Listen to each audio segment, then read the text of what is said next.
हरे कृष्णा। भक्ति, वैदिक भक्ति के 64 अंग होते हैं। कितने होते हैं? जो कि हमें अभ्यास करना है। थोड़ा सा आप लोग याद दिलाइए, रिकैप करिए। अच्छा, वो सेकंड माइक नहीं है क्या? है, अच्छा सेकंड माइक ले। तो वैदिक भक्ति के 64 अंग जो है वो करना है। उसमें से कितने प्रमुख है एक बार याद दिलाइए। या सामने माइक दे दीजिए, बोल रहे हैं, या सामने लाइए।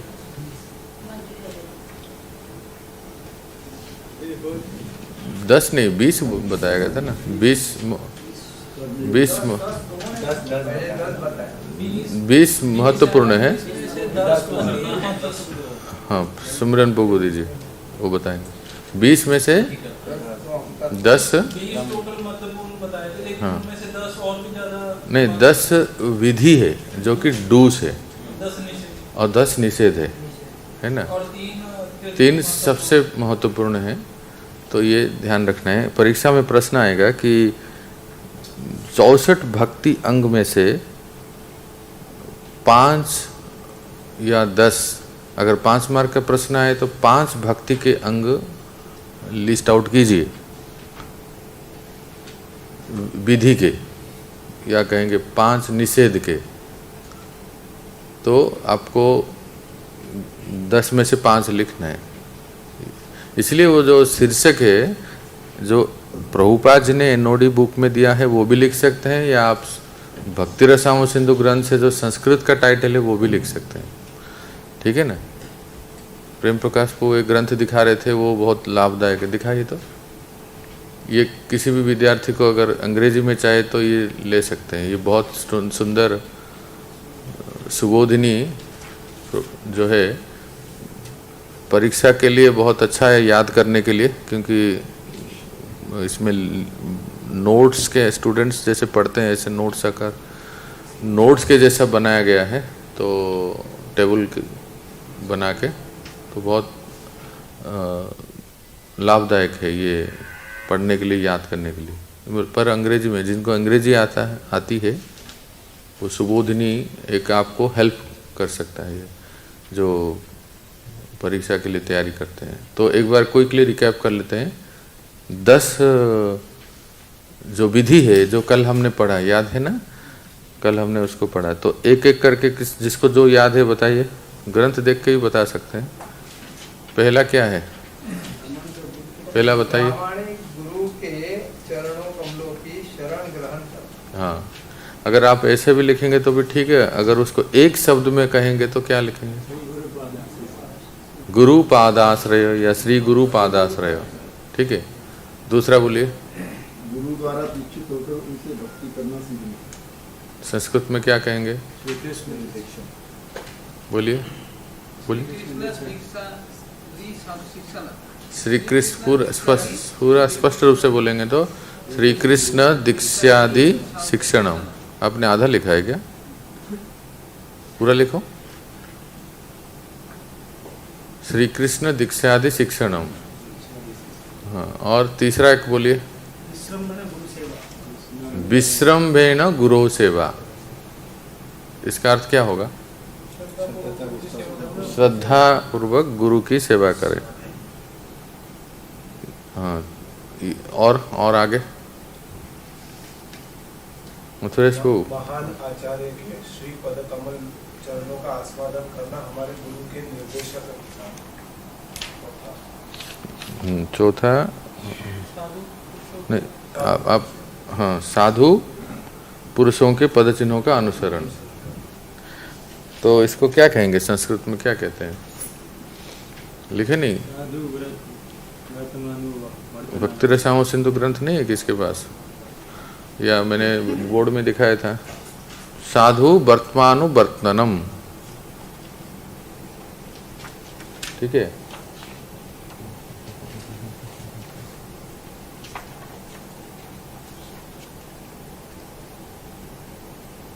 साधु वर्तमानुवर्तनम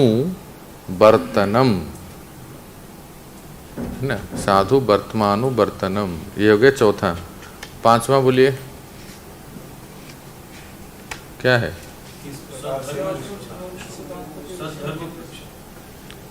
पांचवा है सद्धर्म।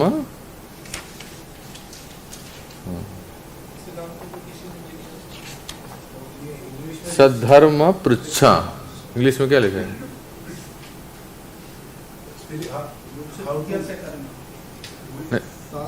Inquiring from the spiritual master how to advance in Krishna consciousness. आप ये पेज नंबर क्या है प्रभु? 68 निकालो। इधर 53 इंग्लिश। नहीं, जो हम लोग आगे चले गए हैं। तो ये है, हाँ, 700 धार्मिक सिद्धांतों के विषय में जिज्ञासा। कितने हो गए? हाँ, सद्धर्म पृच्छा। छठा, सिक्स्थ बोलिए। कृष्णार्थे भोगादि त्यागो। What is the meaning? Being prepared to give up everything material for Krishna's satisfaction. याद रहा सब? ये मर्ज हो गया है। आप ग्रंथ में लिख लो अपने कलम से, वो अलग से दिया नहीं है, टाइटल नहीं दिया है, लेकिन दोनों को एक साथ में कर दिया है। बलरामपुर मिला आपको? इंग्लिश में अलग से दिया है क्या? अलग से दिया है, हिंदी में नहीं दिया है? दो हेडिंग में दिया है। हिंदी में दोनों को एक जगह पे कर दिए है ना? हिंदी में तो अलग से आप टाइटल लिखे, कृष्णार्थे भोगादि त्यागो। 7th क्या दिया है इंग्लिश में? द्वारकादि निवासो। द्वारकादि निवासो। ये देखो, एक तो यहाँ दिया गया 7वां जो है द्वारका आदि निवास। द्वारका, जगन्नाथपुरी, मथुरा, वृंदावन, और कोई धाम बोलिए? अयोध्या, मायापुर, हरिद्वार, बद्रीनाथ। काशी भी वैसे धाम है, पर वैष्णव लोग शंकर जी के भक्त बहुत हैं, जो जटाधारी, तीव्र तप, ब्रह्मवादी, सभापति, त्रिपुंड लगा के चलते हैं, इसलिए वहाँ वास नहीं करते हैं, हम लोग प्रणाम कर लेते हैं। वैष्णव का धाम के लिए अलग सब है ना? तो एक तो 7वां है कि द्वारका आदि निवास हो। जगन्नाथपुरी धाम के बारे में कल क्या पढ़े, क्या बताया गया है?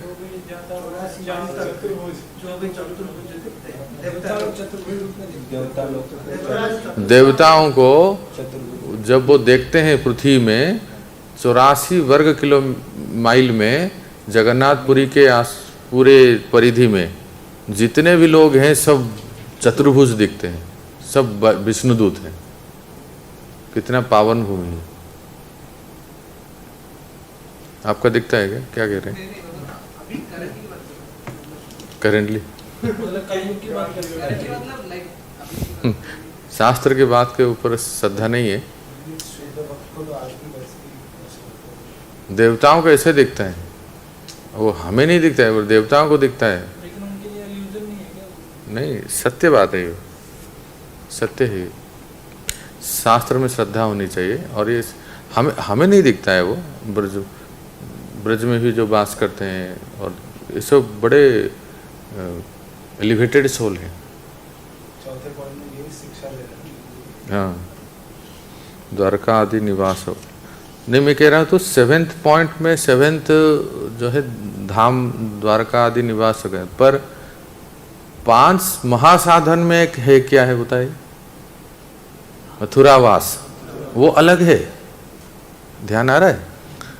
एक तो सामान्य बता दे, किसी भी धाम में वास करे बड़ा पवित्र पुण्य है, पर अंत में जो 64 में गिन गिन के अंतिम 5 जो बताएंगे ना, उसमें फिर से कहेंगे मथुरावास, तो अलग से रखे हैं, क्योंकि सारे तीर्थों में वास करना उचित है, मथुरा ब्रजमंडल में वास करना वो तो सर्वश्रेष्ठ है, इसलिए उसको अलग से रखें। पूज्य महाराज श्री कहते हैं कि एक बार प्रयागराज आके भगवान से कंप्लेन करने लगे, आपने कहा कि मैं तीर्थों का राजा हूँ तो मैं तीर्थराज हूँ। तो तीर्थराज प्रयाग हम एक बार इष्ट गोष्ठी बुलाए, इष्ट गोष्ठी, हाँ सभी तीर्थों को बुलाएंगे, आओ आज इष्ट गोष्ठी है, कितने बजे, 1:30 बजे। सभी तीर्थ व्यक्तिगत रूप से आए, कोई तिरुपति से आए, किसी रामेश्वरम से आए, रंगनाथ जी आए, बद्रीनाथ जी आए, सब पूरी धाम, सब तीर्थ, सारे तीर्थ व्यक्तिगत रूप से ऐसे जैसे आप बैठे हैं ना, ऐसे इष्ट गोष्ठी हुआ। और इष्ट गोष्ठी के जो मुख्य नेता हैं तीर्थराज प्रयाग, वृंदावन नहीं आए, तो इनको बड़ा दुख हुआ। और इष्ट गोष्ठी तो कैसे कैसे हो गया। उसके बाद गए भगवान के पास और बहुत नाराज होके गए, भगवान आपने मुझे क्या बनाया पहले ये बताइए। तो भगवान के क्या हुआ, इतना दुखी क्यों है? नहीं आपने मुझे क्या ड्यूटी दिया बताइए, सबसे पहले मेरा टाइटल बताइए। तीर्थराज बनाया तो हमारी बात सब मानने चाहिए ना। हम बुला रहे हैं, क्लास में कोई आता ही नहीं है, तो किस लिए मॉनिटर बनाए? तीर्थराज बड़े नाराज हो गए कि हमने मीटिंग रखा तो सारे तीर्थ आए, वृंदावन नहीं आए। हमें बड़ा दुख लगा कि हमारी बात चलती ही नहीं है। ऐसे ही हमें इलेक्शन खड़ा कर दिए कि आप अभी से आप यूनियन लीडर हैं तीर्थों के। तो भगवान ने कहा देखिए आपको तीर्थों का राजा बनाया गया है, घर का राजा नहीं बनाया हमने। ये भगवान का निज घर है, अपना स्वयं घर है, जहाँ भगवान डोलते हैं। गिरिराज के तलहटी में, यमुना किनारे बिहारी जी में भगवान डोलते हैं। जो ब्रज में वास करते हैं वो भगवान की गोद में है। कहाँ है? तो कितने प्रिय होंगे श्याम सुंदर के, कितने प्रिय होंगे जो उनके गोद में निकट वास करते हैं। तो हम लोगों को कितना शुद्ध होना चाहिए। आज अंग्रेजी क्लास में कितना सुंदर बात बता रहे थे परम पूज्य वैष्णव महाराज कि ये बहुत सुंदर बात, अच्छा लगा कि साधक को ये 9 दोषों से मुक्त होना है। सुन लीजिए कौन कौन से, बता, अच्छी बात बताया उन्होंने। तब हमें वो भक्ति में जो आनंद है ना वो प्राप्त होगा। कहते हैं सबसे पहले तो ये जो 5 दोष हैं जिससे हम संसार के प्रति आसक्त हो जाते हैं, शब्द, स्पर्श, रूप, रस और गंध, है ना। ये सब माया का आकर्षण है। शब्द, स्पर्श, रूप, रस और गंध। इसके अलावा और 4 चीज है जो मुझे भी सुन के बड़ा अच्छा लगा, पहली बार सुना, जिसमें बद्ध जीव फंस जाते हैं और इतना बुरी तरह से फंस जाते हैं कि उसमें ही ज्यादा समय चला जाता है। कुछ नुकसान हो गया, कुछ क्षति हो गई, पूरा दिमाग, पूरा टेंशन उसमें ही चला जाता है, भजन में भी मन नहीं लगता है। भगवान की स्मरण होना तो दूर की बात है। वो दुख, कुछ दुख हो गए तो दुख में हम प्रभावित हो जाते हैं, और कुछ उपलब्धि हो गई, कुछ प्राप्ति हो गई, रातों रात लॉटरी लग गई तो इतने खुश हो जाते हैं कि उसमें भी, हाँ बिल्कुल, फूले न समाए। तो सुख में प्रसन्नता से भक्ति कई बार भूल जाते हैं, दुख में इतना टूट जाते हैं कि भगवान की शरण नहीं जाते। सुख दुख से ऊपर और कहे सिद्धि और शक्ति, है ना। बहुत अच्छा पॉइंट है। मतलब कोई उपलब्धि, सिद्धि, हमारे केस में सिद्धि का अर्थ है कि जैसे सामान्य तो है जो जानते हैं कि अणिमा, लघिमा, प्राप्ति, ईशिता, वसिता इत्यादि जो सिद्धि, किसी को कुछ बहुत बड़ा उपलब्धि मिल जाता है, कोई बहुत बड़ा पदवी या कोई पुरस्कार या कोई डिग्री, ऐसा बहुत कुछ प्राप्त हो जाता है तो उसके मोह में आ जाते हैं। अरे पता है क्या, राष्ट्रपति से मिला है, मुझसे बात करते हैं, मुझे ये इतना बड़ा प्राइज मिला, पूरे जियो न्यूज़ में यही दिखा रहा था 10 दिन तक। कुछ उपलब्धि ऐसे कुछ हो जाता है तो हम उसमें फंस जाते हैं। शक्ति का अर्थ है कि एक तो शारीरिक शक्ति है, अभी शारीरिक शक्ति की बात इतना नहीं हो रही है। शक्ति का अर्थ है कि कोई कुछ पद भी हमें मिला है तो उसका शक्ति का कई बार दुरुपयोग हो जाता है, होता है ना। बात नहीं मानोगे, प्रेसिडेंट हूं पता है, कल सुबह तक मंदिर में नहीं रह सकते, हरि बोल। कोई प्रेसिडेंट है, कोई सन्यासी महाराज, कोई वाइस प्रेसिडेंट, कोई मैनेजर, टेम्पल कमांडर, कुछ है तो फिर उसका जो शक्ति है ना, एक वो भी एक शक्ति है ना, पोजीशन, पावर कहते हैं ना, पावर तो उसके चलते इतना सिर ऊपर उठा के चलते हैं कि हम झुकते ही नहीं, और कई बार मिसयूज हो जाते हैं। मैनेजर बनना सबसे बड़ा थैंकलेस टास्क है, इतना आसान नहीं, क्योंकि कभी कभी ऐसे निर्णय लेना पड़ता है कि धर्म संकट में पड़ जाते हैं। जो राजा है, जो शासक है, या किसी भी अनुष्ठान का कोई व्यवस्थापक है ना, इतना फूंक फूंक के चलना। मैंने अपने पूरे जीवन काल में कई मैनेजरों को देखा है, मंदिरों की बात कर रहा हूँ, बाहर की तो छोड़िए। अगर निर्णय लेने में थोड़ा सा पक्षपात हो गया, भले आप आज पोजीशन में आपने कुछ निर्णय ले लिया कि अरे उसको निकाल दो, ठीक है, उसमें कुछ दोष हो जाता है, गलती हो जाती है, उसका रिएक्शन जो मिलेगा, भगवान साक्षी है और पूरा मंदिर साक्षी है, भक्त साक्षी है। बड़े से बड़े लीडरों को देखा है, स्थिति ठीक नहीं रहती है, कुछ ना कुछ हो जाएगा, बीमारी आ जाएगा ऐसे भयंकर कि बेचारा ठीक ही नहीं हो पाएगा, नहीं तो कुछ ऐसे उसके ऊपर काला धब्बा लग जाएगा कि मुंह दिखाने लायक नहीं होगा। वो किधर है, वो दिखते भी नहीं है आजकल, वो कहाँ गए वो प्रभु जी, ऐसा हो जाता है। बहुत रिस्क है। मतलब मैं नहीं कह रहा हूँ कि वो सेवा नहीं करें, उस सेवा को करें पर नम्र भाव से, और ध्यान रखें कि जो भी किसी भी कोई भी एक छोटा सा डिपार्टमेंट का एचओडी क्यों ना हो, या किसी मंदिर का व्यवस्थापक क्यों ना हो, हमसे किसी भी ये कोई एम्प्लॉय नहीं है, ये कोई कंपनी के एम्प्लॉय नहीं है जिसको चाहे तो वो बस भाई चलो छुट्टी। They are all devotees. ये लोग सब जप करने वाले, साधन करने वाले भक्त हैं। Dealing with the employees totally different dealing with devotees. Am I right? ये सब भक्तों के साथ कि जीवन में खिलवाड़ करना, फ्लाइंग विद द फायर। इसलिए जो व्यवस्थापक हैं उनको अनुशासन तो करना है, नहीं तो फिर व्यवस्था कैसी होगी, जरूरी है। पर ध्यान रखें कि कभी भी अन्याय या पक्षपात नहीं होना चाहिए।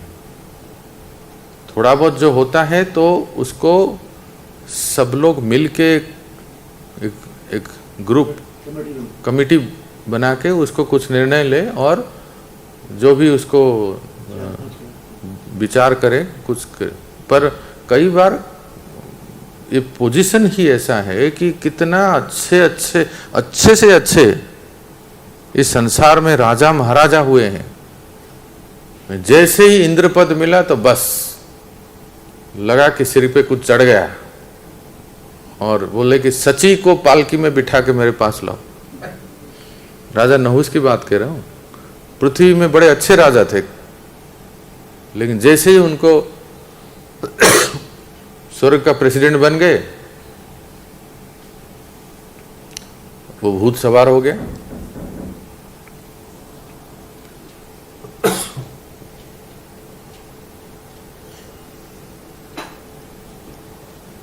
उससे क्या होता है कि इसलिए प्रभुपाद जी कई बार कहें कि the leaders and the managers, the service of a manager and leader is a thankless task. आखिर किसी ना किसी को तो करना ही है, पर बहुत अपार सहनशील धैर्य और विचार की जरूरत है। ऐसे किसी नए भक्त को मैनेजर बना दिया ना, हो गया कल्याण। नहीं, वो उसमें मैच्योरिटी नहीं है, निर्णय नहीं ले पाएगा,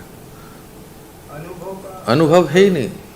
तो इसलिए मैं किस बात पर इधर आ गए, लीडरशिप मैनेजमेंट कहाँ से आ गया भक्ति रसायन से? कनेक्शन बताइए। हाँ, पदवी, शक्ति, चार चीज जो है। हाँ, अभी याद आया। शक्ति एक, वो भी एक दोष है जिसमें व्यक्ति फंस जाता है। तो बड़ा अच्छा आज बता रहे थे कि ये 9 से दूर रहना है। उसमें हमें सुख दुख, जीवन में कई बार कुछ सुख दुख इत्यादि सब होते हैं, कुछ तो कई बार हम प्रभावित हो, बहुत बार प्रभावित ही हो जाते हैं।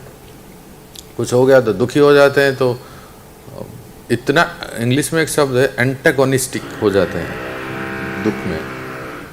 अब इसको बंद कर सकते हैं क्या? ना नॉइज आ रहा है।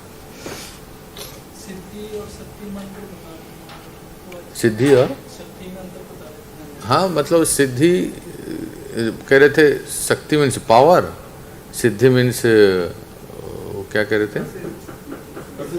परफेक्शन। हाँ, ऐसे वही है जैसे अभी बताया ना कि पोजीशन में एक पावर होता है ना एक, और सिद्धि का अर्थ है कि मतलब जैसे मैंने कहा कि किसी चीज़ में हमने परफेक्शन पा लिया, कि मैंने भक्ति शास्त्री कर लिए, भक्ति भाई वो हो गया है, मेरे सारे डिग्री मेरे पास है, मैंने मैराथन में फर्स्ट प्राइज आया है, कलेक्शन में सबसे अव्वल नंबर पे, और ये सब जो नया अनाउंसमेंट किया जाता है, नहीं किया तो बुरा लगता है।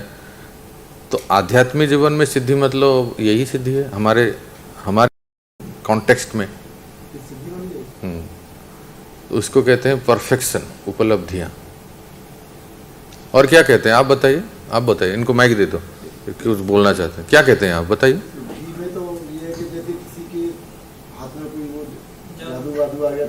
अरे आप नहीं समझ रहे हो यार, मैं आपको कह रहा हूं ना, हमारे कॉन्टेक्स्ट में हम बात कर रहे हैं।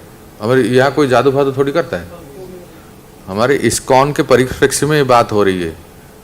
मैंने कहा ना, अणिमा, लघिमा, वसिता इत्यादि तो हम में तो है नहीं।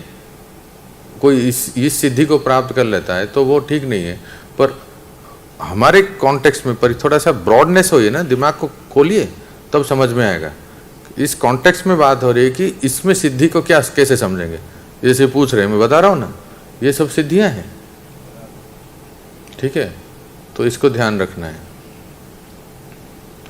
तो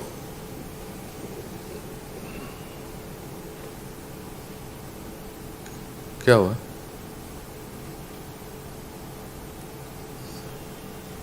अभी तो शुरू हुआ, अभी क्या है? तो ये कितना हो गया भक्ति में? द्वारका आदि निवास हो। हाँ, तो मैंने कहा कि भगवान ने फिर ये कहा कि ये वृंदावन, मथुरा वृंदावन मेरा घर है। तो हाँ, अगर हम अपने ठाकुर जी के घर के हैं तो कितने शुद्ध होना चाहिए हमें, ये बात चल रही थी, है ना। आप कहाँ से हैं प्रभु जी? वृंदावन से हैं। कोई कहेंगे आप कहीं बाहर गए तो पूछेंगे आप कहाँ से हैं? वृंदावन से हैं। तो आपको इतना मानते हैं, बाहर जब जाते हैं वृंदावन से हैं, तो चरणों में ही गिर जाएंगे। अरे प्रभु जी वृंदावन से, हम तो कभी देखा भी नहीं, एक बार कभी देखे भी नहीं, गए भी नहीं, आप वृंदावन से हैं। तो आपके चरण धो के लोग प्रक्षालन करके ले जाएंगे, और हमारी कोई योग्यता नहीं है। तो अगर हम वृंदावन से आए तो वृंदावन के भक्त कैसे होने चाहिए? हाँ, बिल्कुल लायक होने चाहिए। फिर आगे पढ़िए।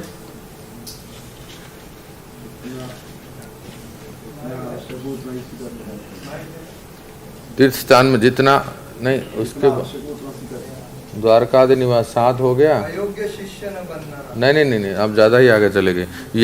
यावद अर्थानुवर्तिना 8, जितना आवश्यक हो उतना ही स्वीकार करना, ये 8 हो गए। नहीं, इसमें ये हो गया ना, मैंने कहा ना कि 2 एक जगह पे आ गए। अब ध्यान नहीं देते हैं। 8 है ये। 9वां है हरिवासर सम्मानो, ठीक है, एकादशी के दिन उपवास करना। 10वां है धात्र्य अश्वत्थादि गौरवम। 10वां क्या है?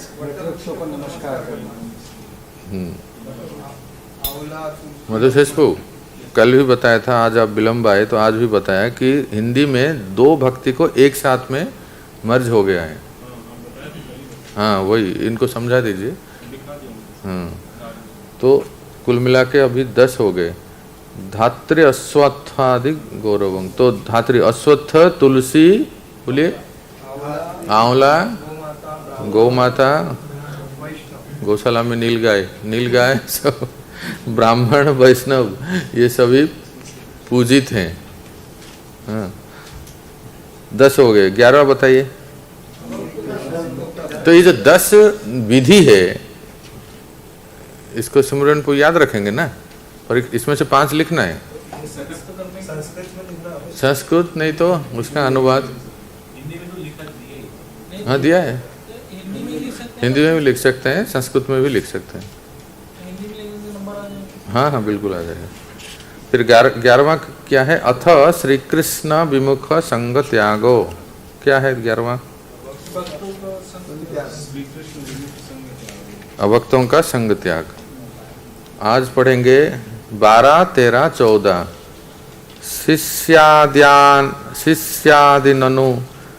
शिष्यादिननु बंधित्वादित्रयम्।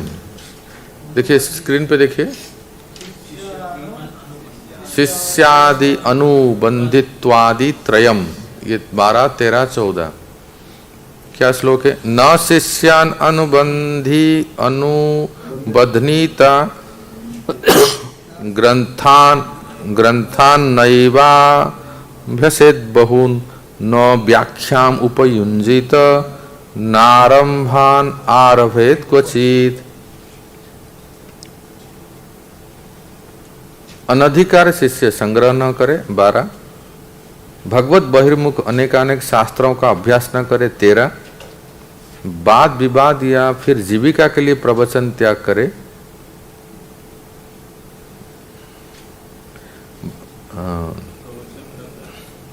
प्रवचन का त्याग, फिर भगवत विमुखता कारक अपर कार्य भी आरंभ ना करे। तो कितने? 12, 13, 14 हो गए, है ना। 9 शिष्यान अनुबंधित 1 हो गया। 9 एवं बहु ग्रंथान अभ्यासात, और अच्छा 12 नंबर है 9 शिष्यान अनुबंधित, अनधिकार शिष्य संग्रह न करे। 13 नंबर है भगवत बहिर्मुखा अनेकानेक शास्त्र अभ्यास ना करे या वाद विवाद में जीविका के लिए प्रवचन ना करे।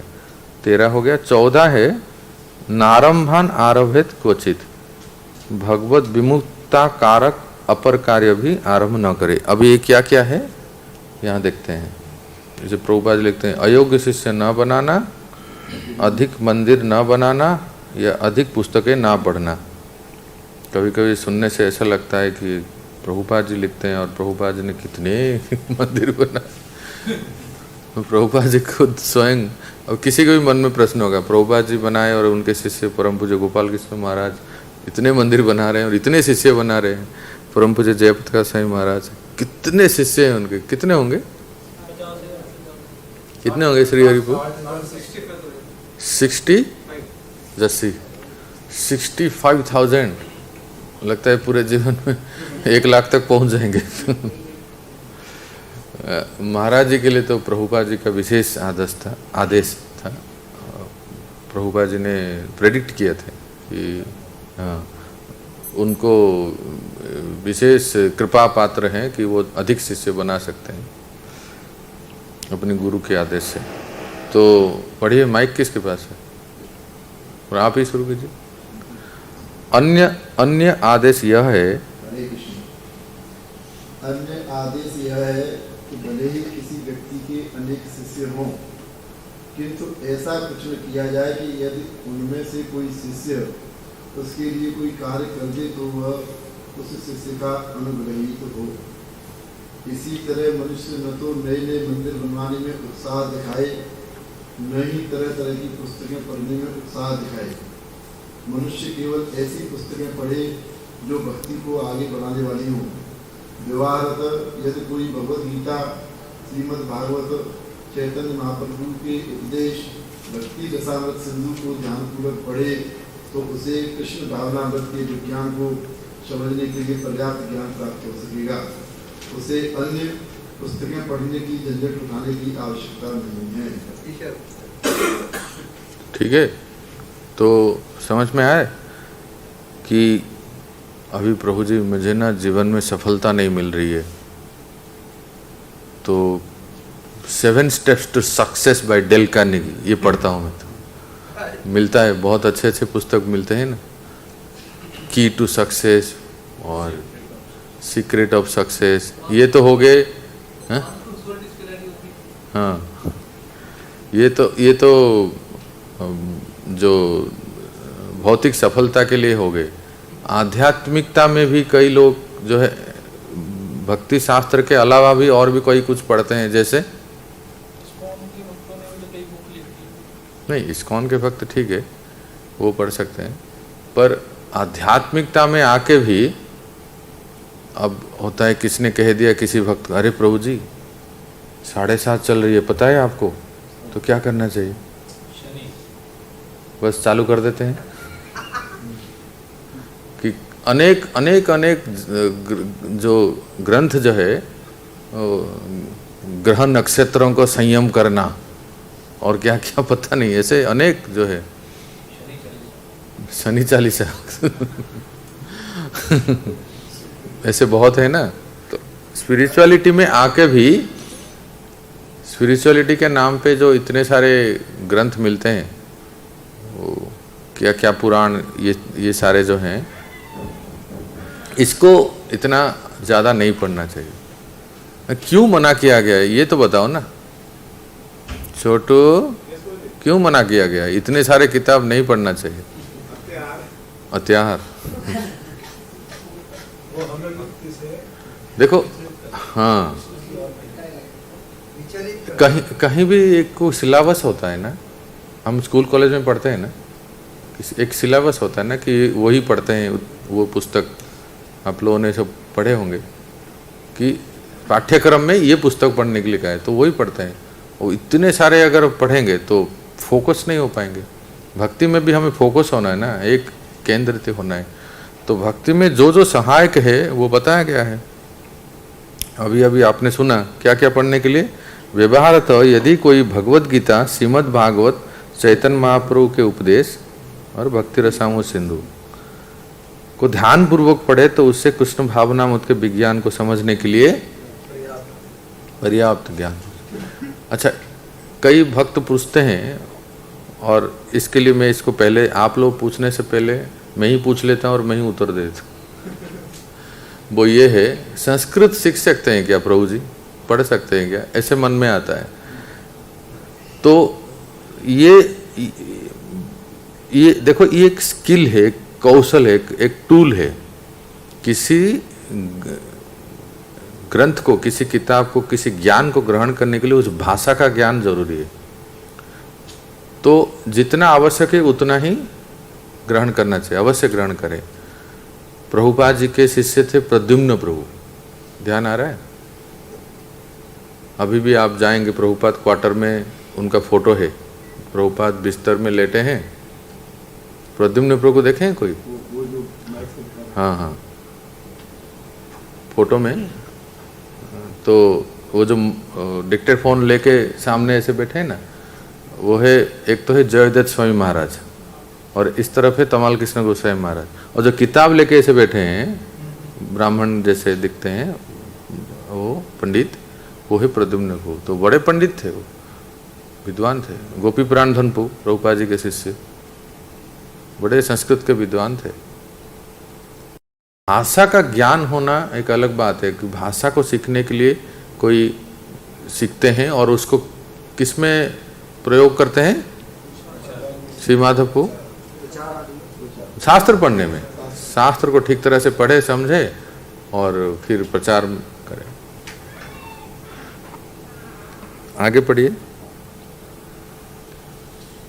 तो इससे समझ में आया ना सभी भक्तों को कि कौन से ग्रंथ नहीं पढ़ना चाहिए और कौन से ग्रंथ पढ़ना चाहिए। भक्ति शास्त्री में 4 पुस्तक, भक्ति वैभव में श्रीमद् भागवतम सारे 6 स्कंद, और भक्ति वेदांत में 6 स्कंद, भक्ति सार्वभौम में चैतन्य चरितामृत इत्यादि। भक्ति के अनुकूल ग्रंथों को पढ़ना चाहिए। ये नहीं कि बस चालू कर दिया आपने अकबर बिरबल के चुटकुले, प्रभु जी ये प्रचार में बहुत हेल्प करता है, ये सब पढ़ने की जरूरत नहीं है ना। चाणक्य नीति पढ़ सकते हैं, प्रभुपाद ने कोट किया है, प्रभुपाद ने जो जो कोट किया है ना अपने प्रवचनों में, चाणक्य नीति जो भक्ति में जो लाभदायक है, चाणक्य नीति शास्त्र और भर्तृहरि शतक भी कुछ श्लोक जो है प्रभुपाद जी कोट किए हैं। आप देख सकते हैं कि ये ग्रंथ या श्लोक भक्ति में सहायक है, तो उसको ले सकते हैं, अन्यथा वो हमें डाइवर्ट कर देता है। दिखने में तो भक्ति पूरा ग्रंथ दिखता है, जैसे एक ग्रंथ है, बहुत बड़े विद्वान हैं, अच्छी बात है, सब लोग प्राय जानते हैं, साधक संजीवनी, गीता के ऊपर बहुत सुंदर व्याख्या है। साधक संजीवनी ग्रंथ है, बहुत मोटा ग्रंथ है, भगवत गीता के ऊपर उनका टीका है। हाँ, पर होता क्या है कि अच्छी बात है, पर मैंने भी जब देखा कि कोई सामान्य सरल भक्त भक्ति वेदांत स्वामी प्रभुपाद जी की यथारूप भगवत गीता पढ़ें, बहुत आसानी से समझ सकते हैं और 10 लोगों को प्रचार करके अंदर मंदिर के अंदर ला सकता है। सही बात है। ये भगवत गीता यथारूप से ही तो इतना परिवर्तन हुआ ना पूरे मूवमेंट के, इंटरनेशनल सोसाइटी में सब लोग, इतनी मान्यता है ना, देश विदेश के नेता लोग भी इसको मानते हैं। पर ऐसे उस ग्रंथों को पढ़ेंगे तो हमारा जो मन है, एक तो समझ में नहीं आता है वो, और दूसरा इतना क्लिष्ट है, इतना कॉम्प्लिकेटेड है कि हम बस उसमें नेटवर्क जो जाल में फंस जाएंगे, सार को भूल जाएंगे। ये शब्द कैसे हुआ, वो शब्द कैसे हुआ, उसको लेके इधर से उधर से कहाँ से, क्योंकि शास्त्र तो अनेक है ना, इतनी आवश्यकता नहीं यार। आजकल के जो इस्कॉन, किसी भी इस्कॉन मंदिर में जब पब्लिक आते हैं, ये आपके वो साधक संजीवनी समझेंगे? इतने डल लोग हैं, सिर्फ आहार निद्रा भय मैथुन करने वाले हैं। ये कहाँ से समझेंगे कि इस शब्द का नाक कैसे हुआ, नौ से अ मिला, अ से क मिला, क शब्द का अर्थ है, उसके पहले अ लिखा तो अ क से ये होता है, फिर नौ लिखा, ये समझेंगे ये लोग? आप लोग बताइए, कैंपस पिचिंग वाले, ये लोग जो आते हैं उनको आप अगर ये संधि विच्छेद करेंगे, हमारे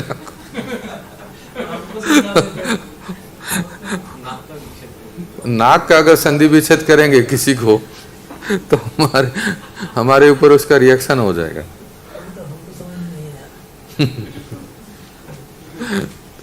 तो अभी तक भक्तों को समझ में नहीं आया, तो पब्लिक कहाँ से समझेंगे? प्रभु जी इसका व्युत्पत्ति, कृष्ण शब्द का व्युत्पत्ति, ये ठीक है, जानना चाहिए। भक्तों के समाज में आप बोल सकते हैं, कभी कुछ साधु संत समाज हो गए ना, उन दिनों में 80-90 दशक में वृंदावन में बहुत बड़े बड़े संत समारोह होते थे, तो इस्कॉन को भी न्योता दिया जाता था। तो परम पूज्य गोपाल कृष्ण गोसाई महाराज जी भी हैं शुरू से ही। तो महाराज कहते थे कि कभी भी ऐसे संत सम्मिलन हो जहाँ सारे विद्वानों का समावेश हो, तो वहाँ इस्कॉन को भी न्योता दिया जाता है। तो इस्कॉन को भी कोई रिप्रेजेंट करना चाहे ना, पर पूज्य गोपाल कृष्ण महाराज गुरु महाराज को आदेश देते थे आप जाइए, क्योंकि जानते हैं ये पक्का विद्वान है जो इस्कॉन को अच्छी तरह से शास्त्रों को प्रतिपादित कर सकते हैं, जिस कार्य के लिए जो योग्य है ना। तो महाराज जी जाते थे और बहुत सुंदर अपनी विद्वता से, अपनी विशारद, अपनी वाणी से सबको चमत्कृत कर देते कि इस्कॉन में भी ऐसे बड़े बड़े विद्वान हैं। अतुल कृष्ण गोस्वामी जी कितना मानते थे कि इस्कॉन में भी ऐसे भक्त हैं जो शास्त्रों को बढ़िया से पढ़े हैं और व्याकरण से ढंग से इसको पढ़े हैं, जो प्रस्तुत कर सकते हैं। ऐसा नहीं कि सिर्फ ढोल करताल मंजीरा ही बजाते हैं यहाँ, ये बहुत बड़ा शान है ना। तो कहने का अर्थ है कि जिसको अगर किस में रुचि है तो उसमें, पर मुख्य ग्रंथ जो ये है, ये हमें इसमें विशारद हो जाना चाहिए। भगवत गीता भक्ति शास्त्र में जो हम पढ़ेंगे उसके बाद तो इसको इतनी बार पढ़ लेना चाहिए कि जब कभी कहीं से पूछे तो फटाफट हम बता सकते हैं। एक बहुत जैसे सार्वभौम भगवत गीता के बहुत सुंदर अध्यापक हैं। हम प्रयास कर रहे हैं गीता के लिए वो आए ना। प्रेम प्रकाश को आज बात कर रहे थे प्रभु जी से, उनसे समय लिया जाए, वो पढ़ाएं। प्रभु जी ने गीता को जीवन में आज तक कम से कम 50 बार पढ़ चुके हैं, समझ सकते हैं। कोई अगर इतनी बार ग्रंथों को पढ़ते हैं तो उसको पूरा इन एंड आउट सब पता चल जाता है, फिर भी नया नया लगता है।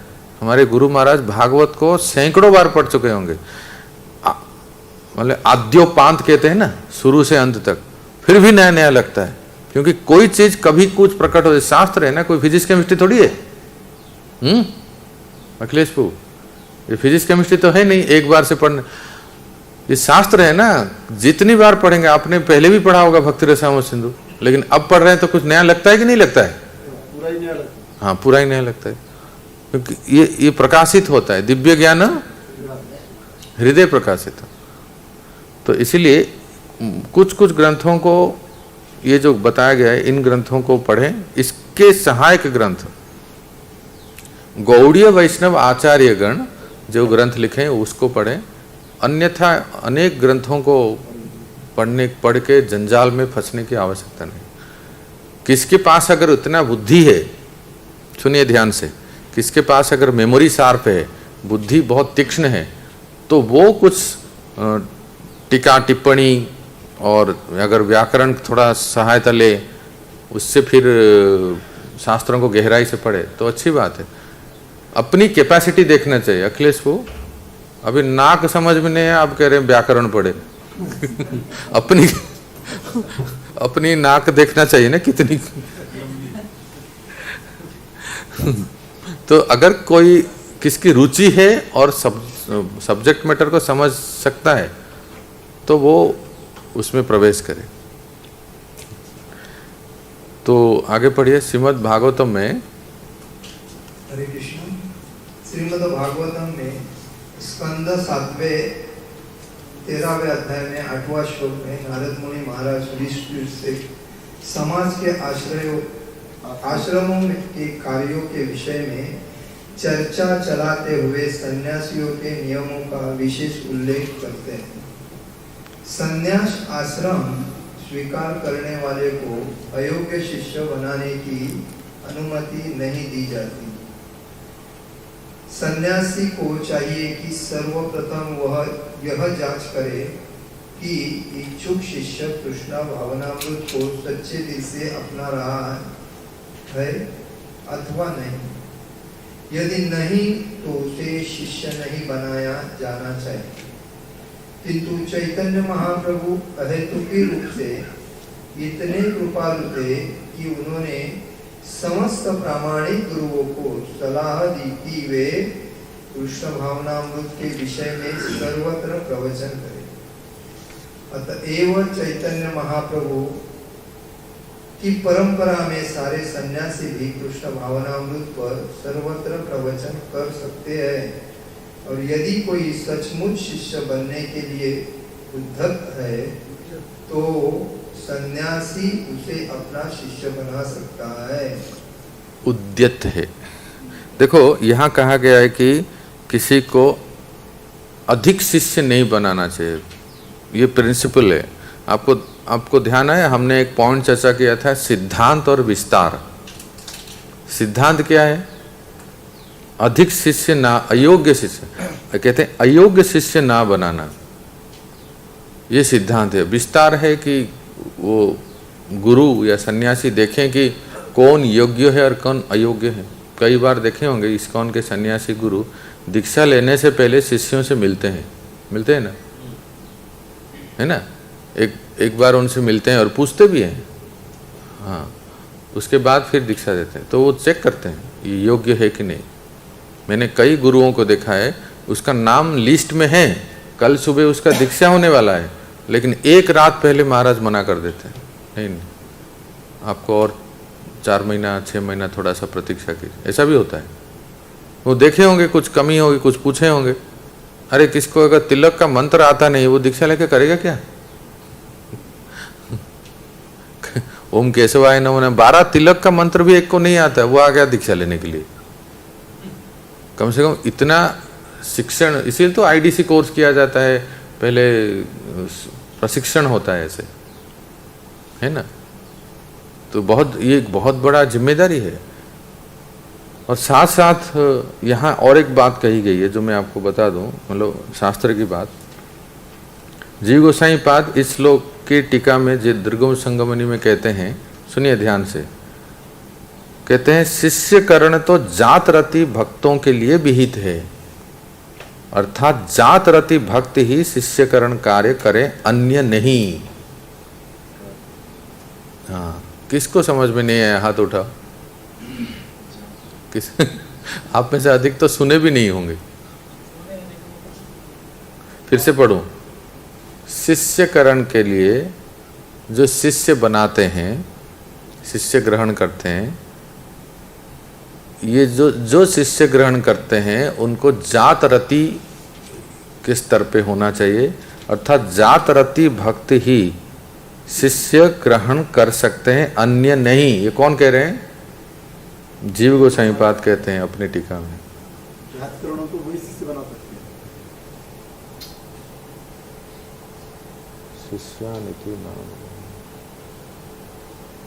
एक आचार्य कहते हैं, हाँ, ये भी कहते हैं, विश्वनाथ चक्रवर्ती पाद भी कहते हैं, बात कहते हैं। इसका अर्थ है, जरा सुनिए ध्यान से, ये रति क्या है, जात रति क्या है? रति शब्द सुने होंगे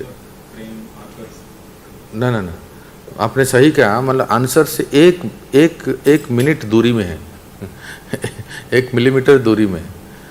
क्योंकि देखो, एक है कि श्रद्धा से लेके प्रेम, जस्ट प्रेम से पहले जो स्तर है वो क्या है? भाव को रति कहते हैं। ये हमेशा आप याद रखिए, जहां भी रति शब्द आएगा शास्त्रों में, वो क्या है? क्या है वो? भाव। मथुरेश को वो क्या है?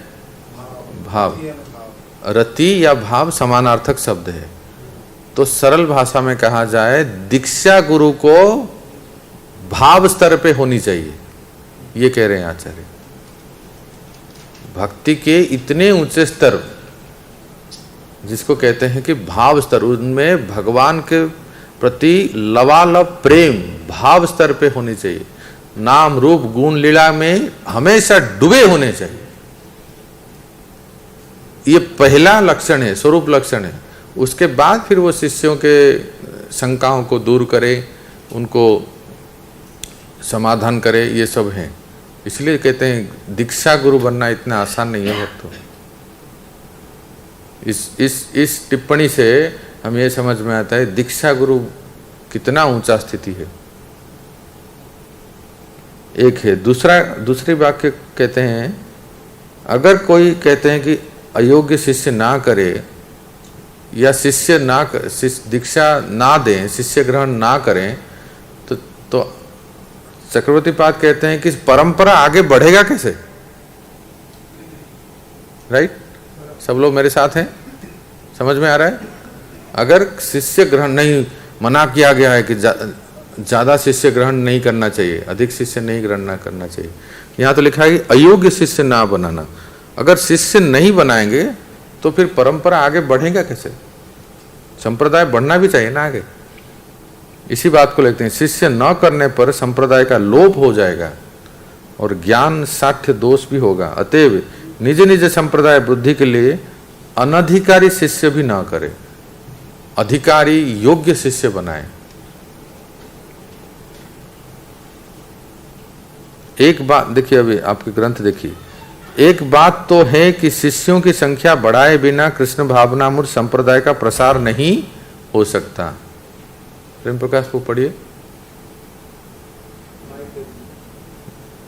अगर शिष्य नहीं बनाएंगे, अगर प्रभुपाद जी प्रचार करके शिष्य नहीं बनाए होते तो इतने बड़े संस्था या आंदोलन होता?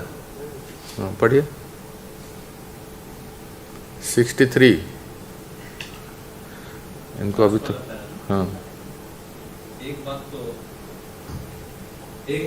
है कि शिष्यों की संख्या बढ़ाए बिना कृष्ण भावनामृत संप्रदाय का प्रसार नहीं हो सकता।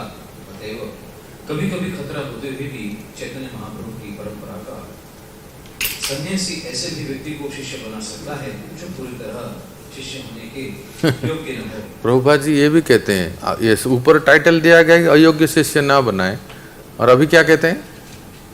फिर से पढ़ो। चैतन्य महाप्रभु की परंपरा का सन्यासी ऐसे भी व्यक्ति को शिष्य बना सकता है जो पूरी तरह शिष्य होने के योग्य न हो। हाँ, आगे। ऐसा शिष्य प्रामाणिक गुरु की कृपा से बाद में धीरे धीरे उन्नति कर लेता है। किंतु यदि कोई व्यक्ति प्रतिष्ठा या मिथ्या सम्मान की दृष्टि से शिष्यों की संख्या बढ़ाता है तो वह कृष्ण भावनामृत के पथ से निश्चित ही च्युत हो जाएगा।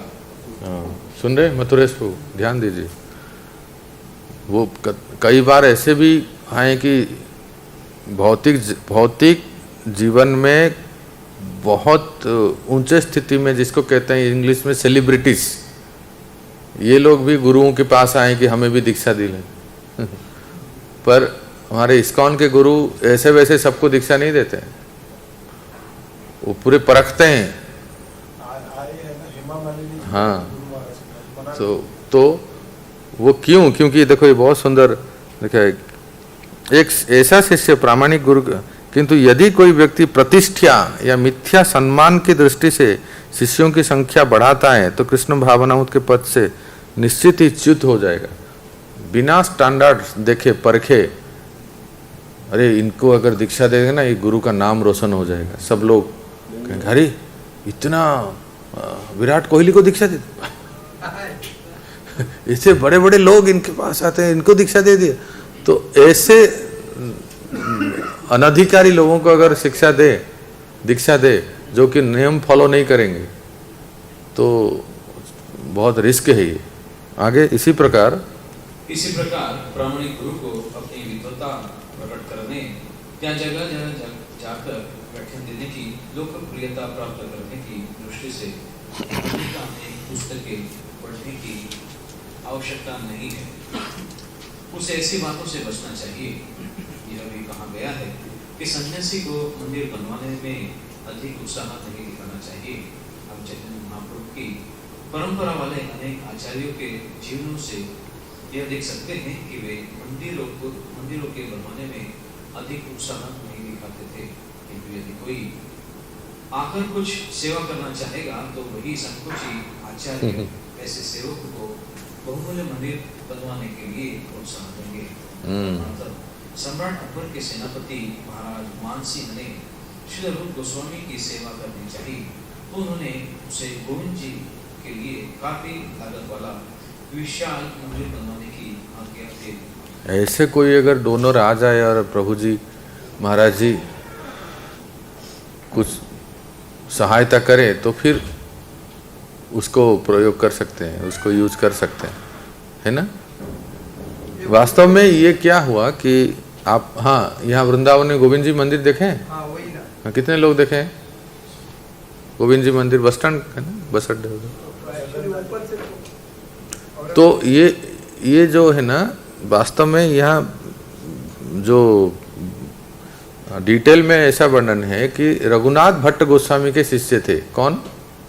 मान सिंह, जो जयपुर के राजा, राजस्थान जयपुर के राजा जो थे मान सिंह, और ये अकबर उनके बहन के साथ, बहन शायद जोधाबाई, उनके बहन के साथ विवाह किए थे। महाराज जी इसको बहुत सुंदर एक बार बता रहे थे क्लास में, पूरा स्टोरी बता रहे थे डिटेल में। फिर वो इतना डिटेल में नहीं जाएंगे, पर रघुनाथ भट्ट गोस्वामी से इनका संबंध हुआ और वो उनको अपने गुरु माने, मान सिंह भट्ट गोस्वामी को गुरु माने, और उन्होंने कहा कि गुरुजी आप कुछ सेवा। तब गोविंद जी उसी गोमू टीला में प्रकट हुए थे। तो भट्ट गोस्वामी ने रूप गोस्वामी से मिलाया कि मेरे जो शिक्षा गुरु हैं उनके पास चलिए। प्लीज प्रभु, सुन रहे हैं ना? तो रूप गोस्वामी के आदेश से फिर वो सबसे बड़ा मंदिर था, 7 मंजिल था, बाद में उसको राक्षसों ने तोड़ दिया। इतना बड़ा था कि आगरा से दिखता था, इतना सबसे विशाल मंदिर था गोविंद जी। उसको रघुनाथ भट्ट गोस्वामी के आदेश से, रूप गोस्वामी के आदेश से, रूप गोस्वामी के आदेश से रघुनाथ भट्ट गोस्वामी के शिष्य जयपुर के राजा मान सिंह ने उसको बनाया था लाल पत्थर से। उन्होंने अकबर से संधि की थी। महाराज जी बता रहे थे अकबर कितना चालू नंबर 1 था। वो सभी राजाओं से संधि करता था। वो कहता था कि देखो तुम मेरे साथ मित्रता कर लो और तुम मेरे साथ आ जाओ, तुम्हारा राज्य मेरा राज्य होगा, पर टैक्स कलेक्शन तुम करोगे, ऐसा करता था। तो इस तरह से वो मान सिंह को अपने साथ ले लिया था। तो इसलिए उन्होंने भी मांगा, हम भी कुछ मांगते हैं तो आप देंगे। आपने रेड फोर्ट जो बनाया, रेड फोर्ट लाल किला, उस पत्थर से हम अपने मंदिर बनाएंगे। ठीक है, बना दो। इसलिए उस पत्थर से गोविंद जी का मंदिर बनाए, लाल रंग के पत्थर दिखता है ना। तो ये इस तरह से उन्होंने बनाया। अंदर से सोने की परत भी थी। हाँ, इस तरह गुरु को चाहिए कि वो मंदिर बनवाने की जिम्मेदारी अपने ऊपर ना ले, किंतु यदि किसी के पास धन है, वो इस धन को कृष्ण की सेवा में खर्च करना चाहता है, तो रूप गोस्वामी जैसे आचार्य को चाहिए कि भक्त के धन का सदुपयोग भगवान की सेवा हेतु एक सुंदर मूल्यवान मंदिर बनवाने में करा दे। प्रभुपाद जी ने ऐसे कराया। अरे एक क्या, कितने, किस किस का घटना अगर बताएं तो पूरा क्लास इसमें ही हो जाएगा। अपना फिशर्स मैंसन कहाँ है? यूएसए में डेट्रॉइट का मंदिर प्रभुपाद जी ने जिस तरह से लिया, वैसा तो ना भूतो ना भविष्य थी। वो मालिक भी चकरा गया, कैसे मेरे हाथ से चला गया ये। इतना चालाकी से, इतना चतुराई से उससे बात किए।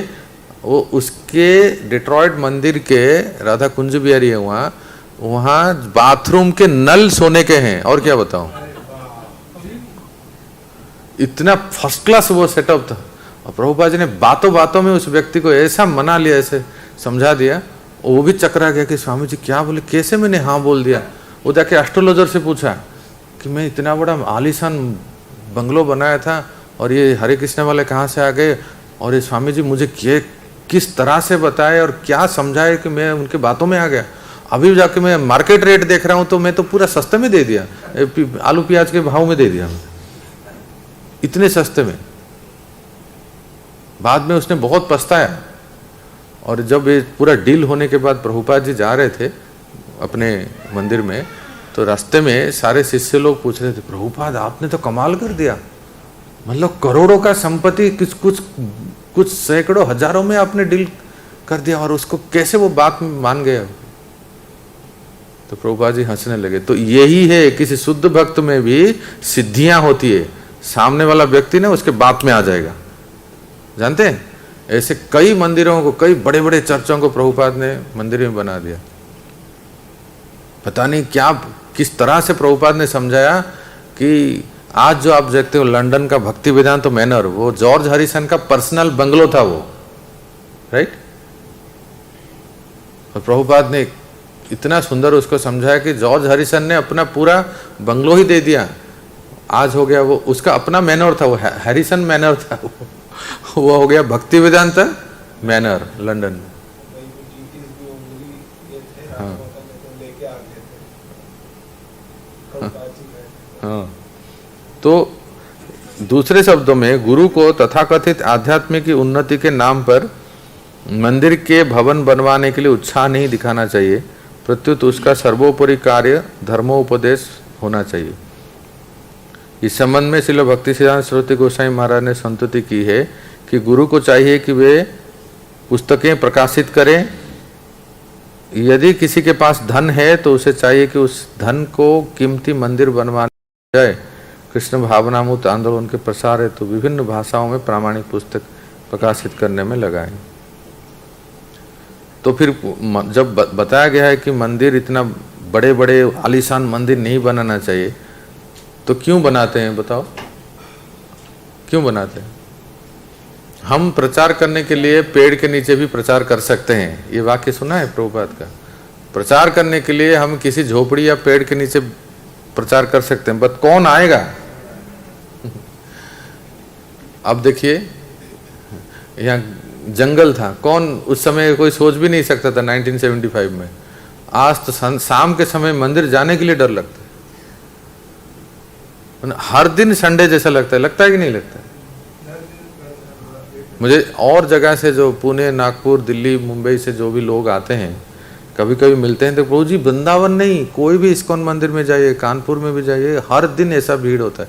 पता नहीं लॉकडाउन के बाद से लोगों में इतने धार्मिकता कहाँ से आ गई? सोशल मीडिया से ही कि क्या हर धाम में इतना भीड़ होता है। पुरी में इतना भीड़ नहीं होता था, हम लोग तो घर के हैं तो उधर कभी भी जाके जगन्नाथ जी को उधर, आज पुरी में जाओ तो लाइन लगती है। सब धामों में, सर मंदिरों में एक जागरूकता कहाँ से हो, एकदम सब बहुत। हाँ वो कह रहे थे ना, आप लोग हरिद्वार से ऋषिकेश जाने के लिए कितना समय लगा? इतना समय लगता है ना, केवल 20 किलोमीटर के लिए। इतने भीड़ है, कोई भी धाम में देखो, हरि हरि विवेक प्रभु वो मुझे ही पूछ रहे हैं क्या हुआ प्रभु जी? नहीं कुछ हुआ नहीं, अभी होने वाला है। चलो नेक्स्ट पर विवेक प्रभु को ही दे दो माइक। सामान्य व्यवहार में स्पष्टवादिता एवं हानि लाभ में संभाव। व्यवहारे अपि कार्पण्यम।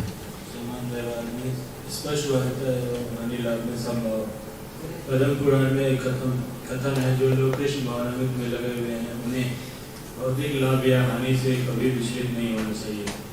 यदि किसी को कुछ भौतिक हानि हो जाए तो उसे विचलित नहीं होना चाहिए, अपितु अपने अंतःकरण में सदैव कृष्ण का चिंतन करना चाहिए। तात्पर्य यह है कि हर पल जीव सदैव भौतिकतावादी कार्यों के चिंतन में तल्लीन रहता है। उसे ऐसे विचारों से मुक्त होकर पूर्णतया कृष्ण भावना भावित होना चाहिए। जैसा कि हम पहले ही बता चुके हैं, कृष्ण भावनामृत का मूल सिद्धांत है कृष्ण का सदैव चिंतन करना। मनुष्य को भौतिक हानि से विचलित न होकर अपने मन को भगवान के चरण कमलों पर केंद्रित करना चाहिए। भक्त को शोक या मोह के वश में नहीं होना चाहिए।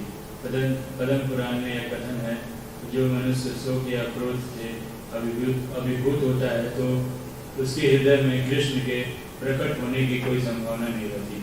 कितना सुंदर वाक्य कहते हैं। देखिए, सबसे पहले तो कहते हैं कि सामान्य व्यवहार में स्पष्टवादिता, अर्थात बड़े से बड़े विपत्ति आपत्ति, कुछ बहुत बड़ा क्षति नुकसान हो जाए तो भक्त को धीर होना चाहिए, अधीर नहीं होना चाहिए, है ना?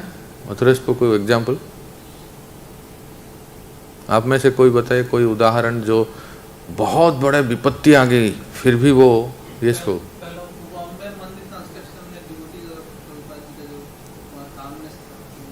क्या हुआ थोड़ा बताइए ना। मुंबई मंदिर में माइक दे दीजिए। बहुत बड़े संकट विपत्ति क्षति, बिजनेस फ्लॉप, नुकसान, कुछ भी, शरीर मान हानि या बीमारी कुछ भी हो जाए, पर इसमें कहते हैं ये 20 में से आ रहा है, जानते हैं ना, मतलब ये हमारे लिए मैंडेटरी है। मैंने कहा ना 20 सबसे महत्वपूर्ण है, तो ये उसमें से ही एक पॉइंट। हाँ बोलिए। बॉम्बे वाला जो मंदिर प्रभुपाद जी जब कंस्ट्रक्शन के लिए हाँ, उसकी जो एजेंट था वो एक बार धोखा दे दिया। धोखा दे रहा और फिर केस हो गया और फिर केस होने के उपरांत ये बिलोंग मतलब स्ट्रेच होता गया। उधर से प्रभुपाद जी कभी यहाँ पे नहीं थे बॉम्बे में, कमल कृष्ण गोसाई महाराज को भेजे और फिर ये सॉल्व हुआ। तो ये बड़ा क्राइसिस था, तो इसमें प्रभुपाद जी जो मतलब शांत रूप पे इसको डील करे तो ये दर्शन करते। प्रभुपाद जी के अपने बिजनेस में क्या हुआ था बताओ ना। अच्छा मेडिकल स्टोर। हाँ, कितना बड़ा, बताइए। प्रभुपाद के सपने में भक्ति सिद्धांत सरस्वती महाराज बहुत बार आते थे और बोलते थे कि नाउ यू टेक द संन्यास, संन्यास अभय चरण, नाउ यू टेक द संन्यास।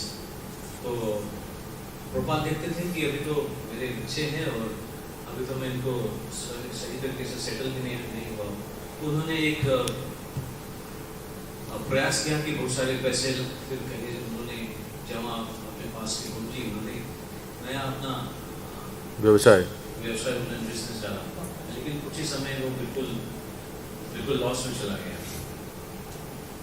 तो और साथ साथ में उनके जो 2 पुत्र थे उसमें से एक जो पुत्र था वो किसी से उसका प्रेम था, तो लेकिन उसमें वो सफल नहीं हुआ, तो फिर वो बड़ा ही दुखी रहता था। तो उसमें मतलब बिल्कुल उसके पागल समान उसकी स्थिति हुई थी और रोड पर कभी ऐसे पागल समान घूमता था, लेकिन तब भी उसकी परवाह नहीं करते हुए श्रील प्रभुपाद ने सब कुछ ध्यान कर संन्यास लिया।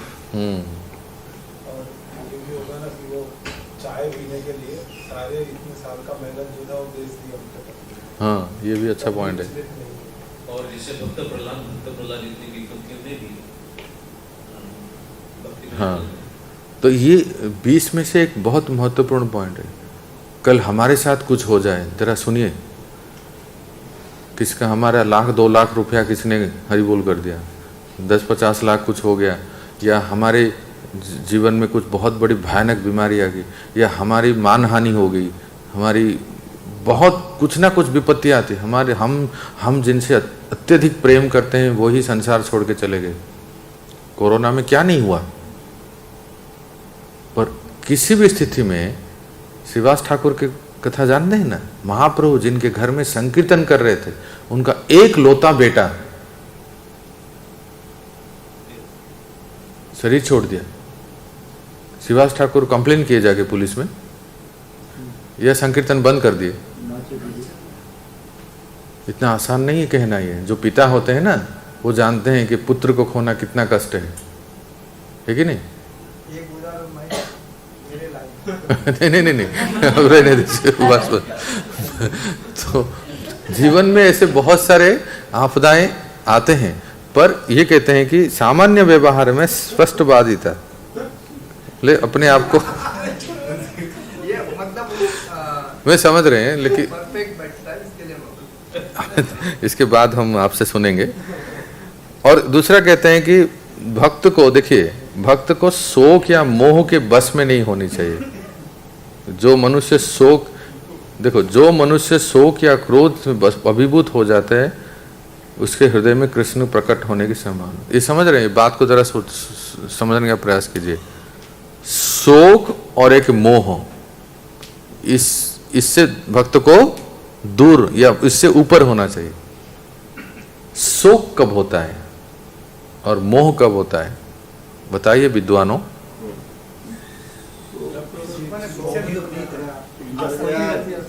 जब हम कुछ चाहते हैं हमें मोह था, हाँ, शोक होता है। जब कोई मर गया है, जब हम कुछ चाहते हैं वो नहीं मिलता तो शोक होता है, हाँ, और जो हम चाहते हैं वो हमें मिलता है तो वो मोह हो जाता है। अच्छा, बढ़िया एक्सप्लेनेशन किए। हाँ, प्रभु जी बता रहे हैं भागवत में है ना, शोक मोह भयापह, ये 3 से यस्याहम, यस कैसा है वो श्लोक, वो तो है अस्याम गृहामि हरिश्च तद्धनम। भागवत सुनने से शोक मोह भयावह, एक शब्द ध्यान मुंह में नहीं आ रहा है। यस प्रभु। प्रभु जी, जैसे शोक उस समय होता है जब किसी को हम बहुत प्रिय हैं और उसके समय अनुसार उसके जगह पर न पहुंच जाए और वो एक्सपायर कर जाए, वो हमसे दूर हो जाए, उस समय गिल्ट फील होता है। हाँ, यदि हम पहुंच गए, जैसे कोरोना टाइम में नॉर्मली ऐसा हुआ है, देश विदेश के लोग अपने उत्तरी यात्रा के पास नहीं पहुंचे, बिल्कुल तो वहाँ से उनको बहुत ज्यादा शोक हो गया कि हम अपने घर पर नहीं पहुंच पाए, हमारा कुछ चला गया। राइट। इसमें वो गिल्ट फील करते हैं और बहुत ज्यादा शोक संतप्त। हाँ, बहुत अच्छी बात बताई। देखिए, कोई व्यक्ति अगर इतना शोक संतप्त हो जाए, जैसे मान लीजिए एक उदाहरण देता हूँ, इतना बड़ा घमासान युद्ध करके जब अर्जुन लौटे अपने शिविर में, देख रहे हैं एक आसन खाली है, वो है अभिमन्यु का। उनको युद्ध से ही आते समय ऐसे भान हो रहा था, कुछ आभास हो रहा था कि कुछ तो एक अनिष्ट हो रहा है। भगवान को पता था, वो भगवान नहीं बता रहे थे। यही तो काम है भगवान का। भगवान जीव के व्यक्तिगत जीवन में इंटरफेयर नहीं करते हैं, सही समय पे करते हैं। लेकिन अर्जुन को कितना दुख लगा होगा, अर्जुन को बहुत दुख लगा। अभिमन्यु जैसे पुत्र, वो भी ऐसे अगर युद्ध में वीर गति का प्राप्त है तो अलग बात है, लेकिन अन्याय से हुआ ना, इससे तो अर्जुन को दुख लगा कि 6 महारथियों ने एक साथ, इसलिए दुख है। तो शोक हुआ। लेकिन जरा सोचिए, अर्जुन ने गीता सुना था? नहीं सुना था? पहले ही दिन सुने थे ना, युद्ध जब शुरू हुआ था पहले ही दिन गीता सुने थे। तो गीता सुनने के बाद भी अर्जुन क्यों दुख प्रकट किया, इतने शोक?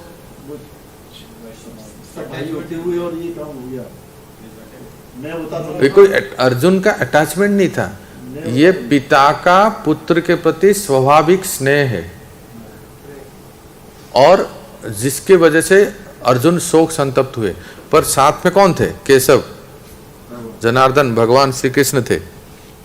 तो शोक अगर कोई, इसलिए भगवान उनको समझाए कि शोक जब ज्यादा होता है ना, व्यक्ति जब ज्यादा शोक करता है, किसी व्यक्ति को खो गया, किसी चीज, कोई भी हमारा जब हम प्रिय है, हमारा प्रिय, हमारे इस परिप्रेक्ष्य में हमारा प्रिय क्या है? मोबाइल, सेल फोन है।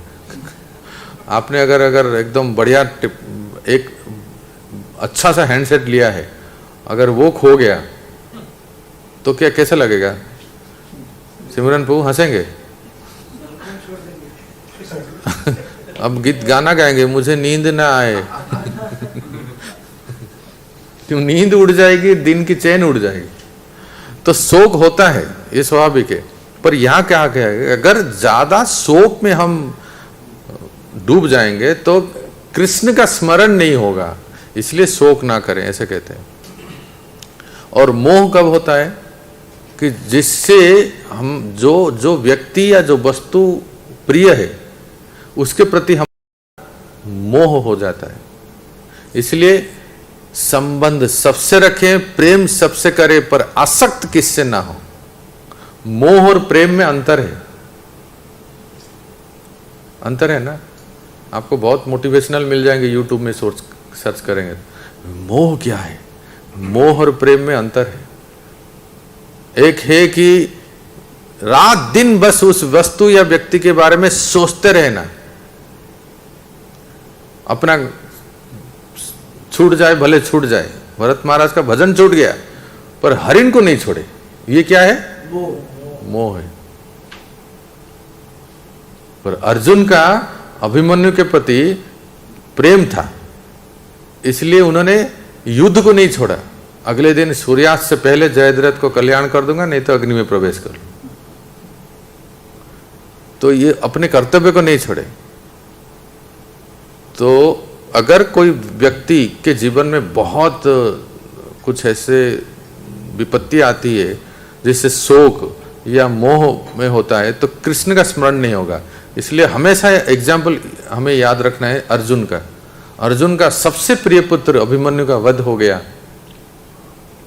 पर अर्जुन यद्यपि पिता होने के नाते व्यथित हुए, पर अपने कर्तव्य को भूले नहीं। यहाँ तो लोग अपने जब तब छोड़ के मंदिर भी नहीं आते, कुछ हो गया तो। हाँ मैं सही कह रहा हूँ, नहीं आते, विश्वास हट जाता है भगवान के ऊपर। अरे हमारे साथ ऐसे हुआ, हम 16 माला करते हैं, हम दीक्षा ले और हमारे घर में ऐसे हो गया, है छोड़ो ये सब, ऐसा हो जाता है। अर्जुन ने दुष्टों को उल्टा सीधा बोल दिया था उसने। नहीं वो प्रसंग में नहीं, अलग प्रसंग में। आगे पढ़ो। देवताओं को सम्मान करने से चूकना नहीं चाहिए, भले ही कोई देवताओं का भक्त न हो। कौन पढ़ेंगे? आप पढ़ो।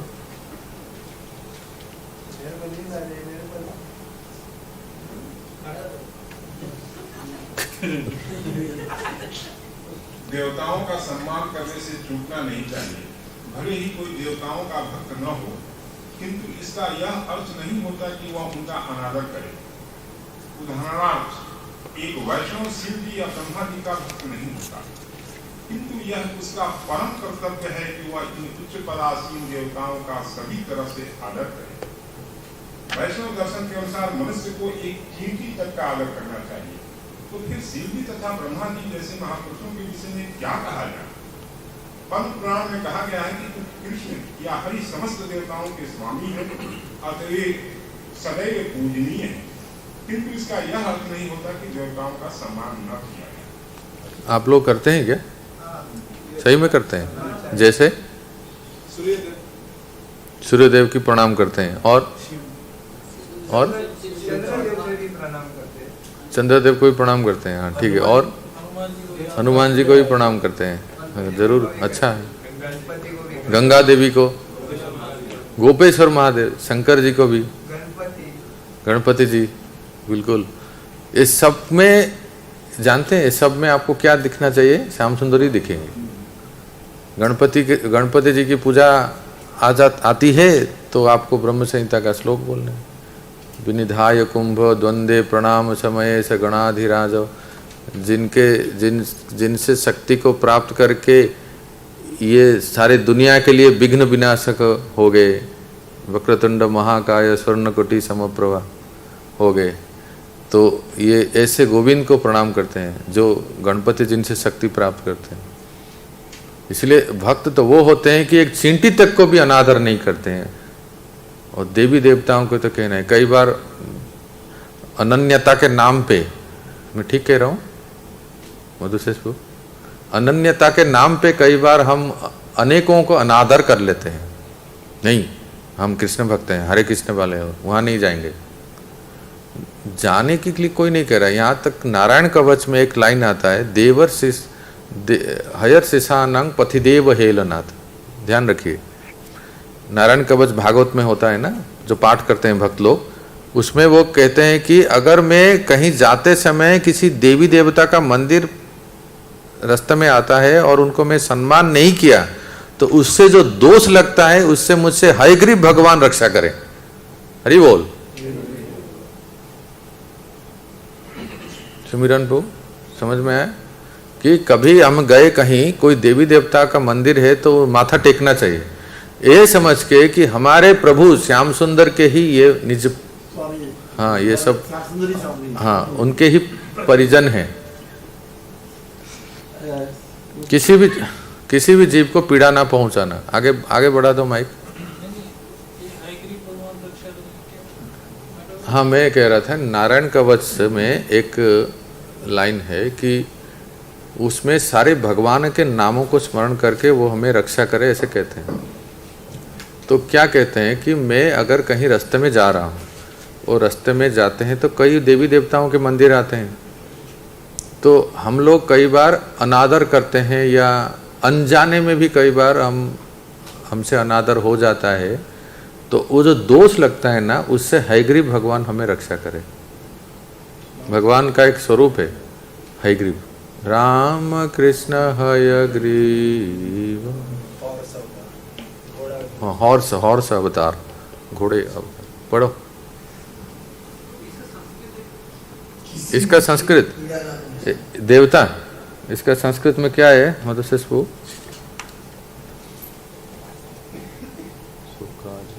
अन्य अन्य देवता अनवज्ञा। अच्छा, उसमें दिखा देंगे अन्य, कहाँ गया? भूतानु न, उससे पहले ये देखिए कहाँ गया, चला 16 17 ही नहीं है इसमें, स्लाइड्स में ही नहीं है। लिखिए अन्य देवा अनवज्ञा, अन्य देवानवज्ञा। आगे है भूतानु उद्वेग दायिता, ये 18 नंबर है। भूतानु उद्वेग दायिता, पढ़ो। यह महाभारत का कथन है, जो व्यक्ति किसी भी जीव को पीड़ा ना पहुंचना, टाइटल ये है। सुनिए सुनिए, टाइटल क्या है? टाइटल से पढ़िए ना। यह महाभारत, अरे टाइटल पढ़िए। किसी भी जीव को पीड़ा न पहुंचाना। यह महाभारत का कथन है, जो व्यक्ति किसी भी जीव को नहीं सताता या उसके मन को पीड़ा नहीं पहुंचाता, जो सबों के साथ स्नेही पितृवत आचरण करता है और जिसका हृदय अति विशुद्ध रहता है, वह निश्चित रूप से शीघ्र ही भगवान का कृपा भाजन बनता है। कभी कभी तथाकथित सभ्य समाज में पशुओं के प्रति क्रूरता के विरुद्ध आंदोलन किया जाता है, किंतु साथ ही साथ सुव्यवस्थित कसाई घरों को सादा चलाया जाता है। वैष्णव ऐसा नहीं होता।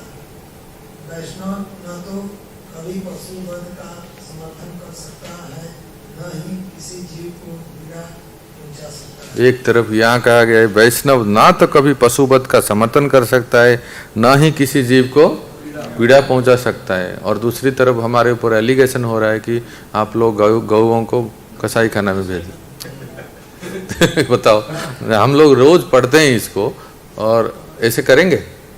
जो लोग ये कहते हैं उनको समझना चाहिए ना, क्या करें, जाने दो। तो 18 हो गए और 2 बचे 19 और 20, तो उसको 20 को हमें करना है। तो अभी बहुत अच्छा, मधुसूदन को माइक दे दीजिए, हिंदी जो पढ़ सकते हैं अब पढ़ते जाइए। 5-5, 10-10 सब लोग पढ़ेंगे फटाफट 5-10 मिनट में। वर्जनीय अपराध, अध्याय 8। पूरक वैदिक साहित्य में भगवान की सेवा में से संबंधित 32 अपराध। हाँ, अध्याय 8 वर्जनीय अपराध। पूरक वैदिक साहित्य में भगवान की सेवा से संबंधित 18 अर्च विग्रह के समक्ष भिखारियों को भिक्षा नहीं देनी चाहिए। 19 अर्च विग्रह के समक्ष अन्यों से बहुत कटु वचन नहीं बोलने चाहिए।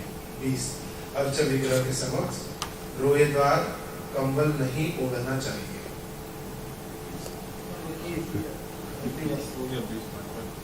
और कोई पढ़े? 21 अर्चा विग्रह के समक्ष किसी अन्य की स्तुति या बड़ाई नहीं करनी चाहिए। 22 अर्चा विग्रह के समक्ष किसी को गाली नहीं बकनी चाहिए। 23 अर्चा विग्रह के समक्ष अपान वायु का त्याग नहीं करना चाहिए। 24 अपने साधनों के अनुसार अर्चा विग्रह की पूजा करने से चूकना नहीं चाहिए। भगवद गीता में कहा गया है कि यदि कोई भक्त भगवान को पत्ती या थोड़ा जल भी अर्पित करे तो वे प्रसन्न हो जाते हैं।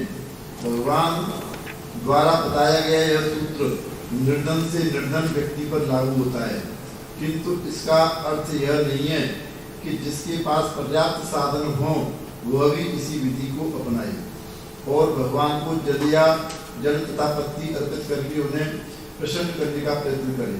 यदि उसके पास पर्याप्त साधन हो तो उसे अच्छे अच्छे अलंकरण, उत्तम फूल तथा भोज्य सामग्री अर्पित करनी चाहिए और सारे उत्सव मनाने चाहिए।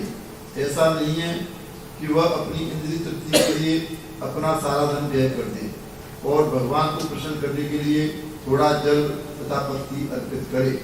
25 कृष्ण को पहले अर्पित किए बिना कोई भी भोज्य पदार्थ नहीं खाना चाहिए। सिमरन को आगे से भी दे देते। इनको दे दो सिमरन प्रभु।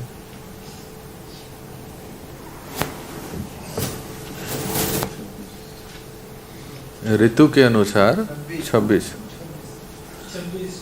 ऋतु के अनुसार कृष्णा को ताजे फल तथा अन्य अन्न अर्पित करने से चूकना नहीं चाहिए। 27 भोजन बनाए जाने के बाद बन जाने के बाद ना भोजन बन जाने के बाद जब तक उसे अर्च्य विग्रह को अर्पित ना कर दिया जाए तब तक उसे किसी को नहीं देना चाहिए। 28 अर्च्य विग्रह की ओर पीठ करके नहीं बैठना चाहिए।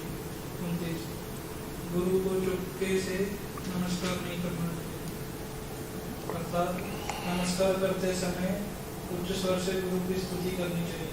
30 गुरु के समक्ष उनकी कुछ प्रशंसा करना नहीं भूलना चाहिए। कुछ समझ में आ रहा है? किसको प्रश्न है क्या? पूछो,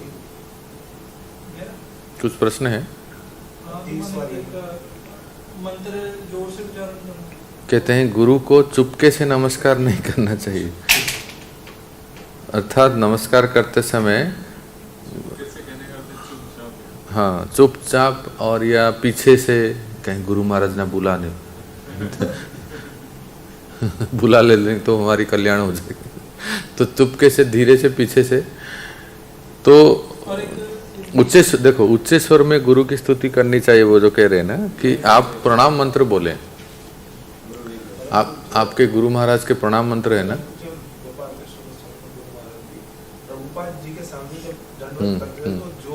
देखो देखो यही कहा गया है। हाँ जब भी हाँ प्रभुपाद जी को हम प्रणाम करते हैं और प्रभुपाद जी को प्रणाम करते समय भी आप अपने दीक्षा गुरु का मंत्र पहले बोलिए, फिर प्रभुपाद जी का प्रणाम मंत्र बोलिए, ऐसा। और जैसे हम खुद सुन पाए, एटलीस्ट इतना तो स्वर होना चाहिए। और गुरु महाराज को दर्शन करेंगे तो गुरु महाराज का प्रणाम मंत्र बोले। और क्या है 30 गुरु के समक्ष उनकी कुछ प्रशंसा करना नहीं भूलना चाहिए। अर्थात जब आप गुरु महाराज को दर्शन करते हैं तो कुछ तो बोलना चाहिए आपको, महाराज आई लाइक योर क्लास, ये और आपका कथा मुझे बहुत अच्छा लगा, आपने कथा में ये पॉइंट कहा, या आपका कीर्तन मुझे बहुत अच्छा लगा, और आप आए धन्यवाद, इतना तो कह सकते हैं ना, है कि नहीं। कुछ तो चुपचाप नहीं रहना चाहिए, गुरु महाराज के सामने कुछ बोलना चाहिए। और एक 20 नंबर वाला अच्छा विग्रह के समक्ष रोएदार कंबल नहीं होना चाहिए। कंबल से मतलब जहाँ भी अर्च विग्रह के समक्ष ये स्वेटर इत्यादि पहन सकते हैं, जैकेट स्वेटर, कुछ कंबल होते हैं ना, इसमें बहुत रोए होते हैं। यहाँ जो कहा गया अर्च विग्रह के समय रोएदार कंबल नहीं ओढ़ना चाहिए। एक तो अर्थ ये है कि अल्टर के अंदर कहते हैं, जो पुजारी अल्टर के अंदर सेवा करते हैं, सर्दी के समय ऐसा एक कंबल ना पहने कि जिसमें रोए ही रोए हो, कि पूरा अल्टर में उसके झड़े बाल, उसे जो होता है ना वो निकलते हैं, तो उससे फिर वो दूषित होता है, वो अशुचि माना जाता है।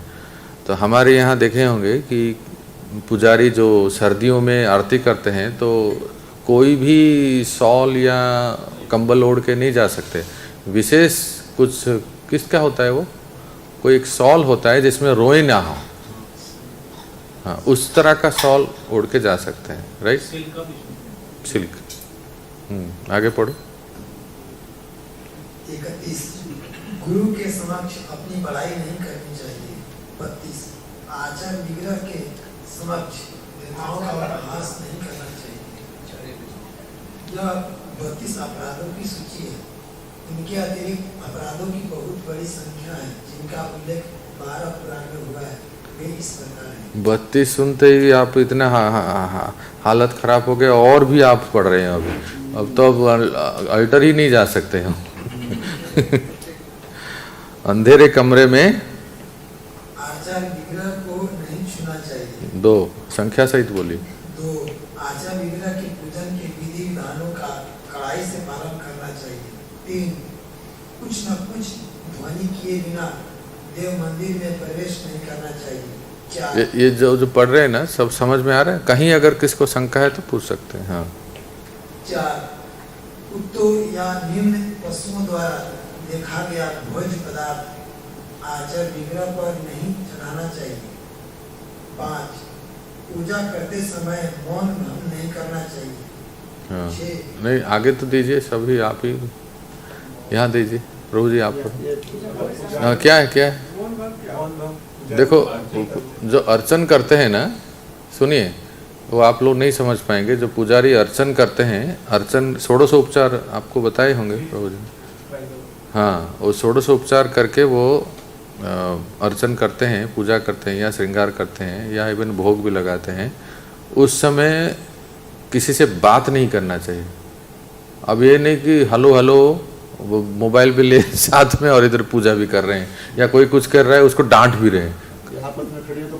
आपस में खड़े तो बात कर रहे हैं, किसी को कुछ कह दे और चिल्ला रहे हैं तू ऐसा कर, ओम इधर से ओम ओम ओम चालू है, इधर उसको डांट भी रहे हैं। ये नहीं करना चाहिए। ठीक है आगे। 6, पूजा में व्यस्त रहते समय ऑन कीजिए। 6, पूजा में व्यस्त रहते समय पेशाब या टट्टी करने नहीं जाना चाहिए। कुछ फूल चढ़ाए बिना धूप दान नहीं करना चाहिए। 8, ये बहुत अच्छा है, देखा होगा ना आपने, कई बार तुलसी पूजा करते हैं पुजारी लोग सुबह सुबह, तुलसी आरती देखे हैं मंदिर में, तो सबसे पहले एक फूल चढ़ाते हैं ना। हाँ ये देखो आगे। 8, सुगंध रहित व्यक्त फूलों को अर्पित नहीं करना चाहिए। 9, प्रतिदिन दांतों को सावधानी से साफ नहीं भूलना चाहिए, करना नहीं भूलना चाहिए। 10, मैथुन के बाद सीधे मंदिर में प्रवेश नहीं करना चाहिए। उनको दे दो। ठीक है आगे। स्त्री को रजो दर्शन काल में स्पर्श नहीं करना चाहिए। मासिक प्रवृत्ति जो होती है माताओं को, कल ही हमने बात किए थे, चर्चा किए थे कि उनसे दूर रहना चाहिए, और वो भी अपने आप को एकांत में सिक्लूजन में रखें। आगे। सौ को छूकर मंदिर में प्रवेश नहीं करना चाहिए। लाल नीले या बिना धुले वस्त्र पहनकर मंदिर में प्रवेश नहीं करना। हरे कृष्णा। माइक नहीं ऑन है, अचानक पावर कट हो गया। लाल नीले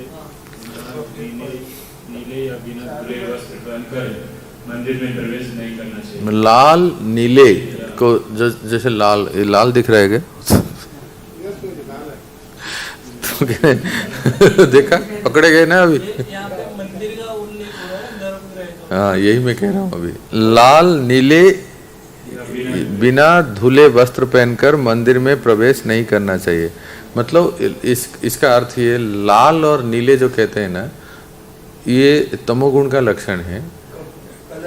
रंग इतना गाढ़ लाल जो है ना, कई बार देखे हैं वो तांत्रिक लोग जैसे पे वस्त्र, वैसा वस्त्र या एकदम डार्क कलर का, काले और ब्लू, काला रंग और डार्क ब्लू और डार्क रेड, बहुत तीक्ष्ण लाल, ये वस्त्र पहनना नहीं चाहिए वैष्णवों को, भक्तों को, और ना पहन के मंदिर में प्रवेश करना चाहिए।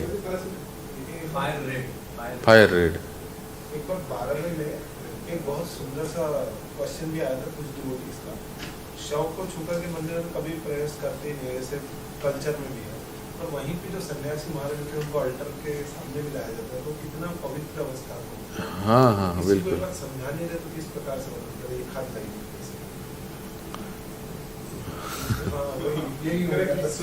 मैं समझ गया, इसको हम थोड़ा चर्चा करेंगे, एक बार पढ़ लेते हैं, आप मन में रखिए।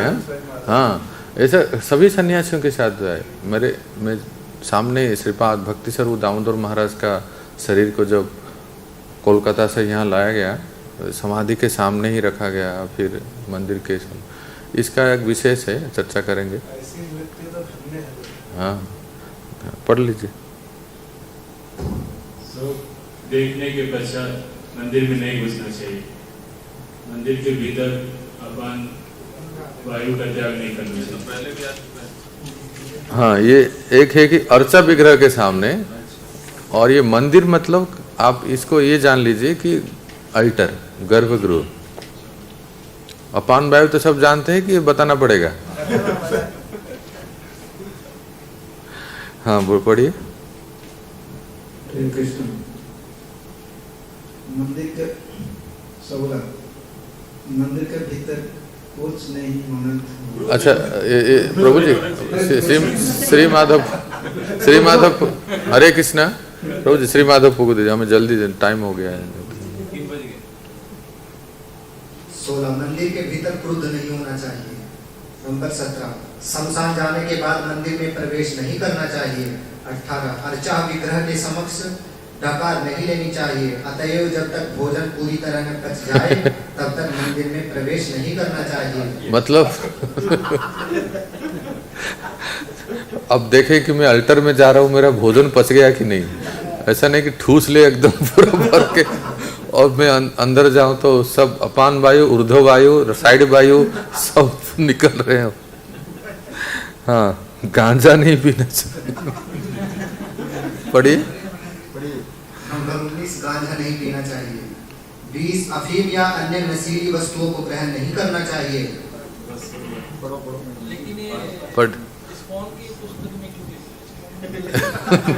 इस्कॉन के नहीं, भक्ति रसायन सिंधु में लिखा है ना।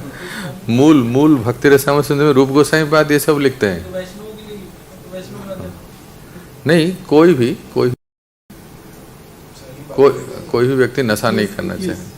21 शरीर में तेल लगाने के बाद अर्चा विग्रह की कक्षों में प्रवेश नहीं करना चाहिए अथवा अर्चा विग्रह के शरीर का स्पर्श नहीं करना चाहिए। देखिए, तेल लगाते हैं तो स्नान करना चाहिए। स्नान के बाद तेल मत लगाइए। कुछ लोगों को आदत नहीं है। क्रीम ठीक है, वो ड्राइनेस की वजह से कुछ क्रीम लगा दे, पर जो तेल हो, शरीर में तेल और सिर पे तेल लगाते हैं ना, शरीर अशुद्ध हो जाता है और स्नान करना चाहिए। आगे भगवान की श्रेष्ठता वाले शास्त्र के प्रति अनादर नहीं करना चाहिए। 23 किसी विरोधी शास्त्र का सूत्रबद्ध नहीं करना चाहिए। 24 अर्चा विग्रह के समक्ष पान नहीं करना चाहिए। और 25 गंदे पात्र में रखे फूल को नहीं चढ़ाना चाहिए। गंदे पात्र अशुद्ध है तो उसमें जो फूल रखा हुआ है उसको नहीं चढ़ाना चाहिए। पात्र शुद्ध होनी चाहिए।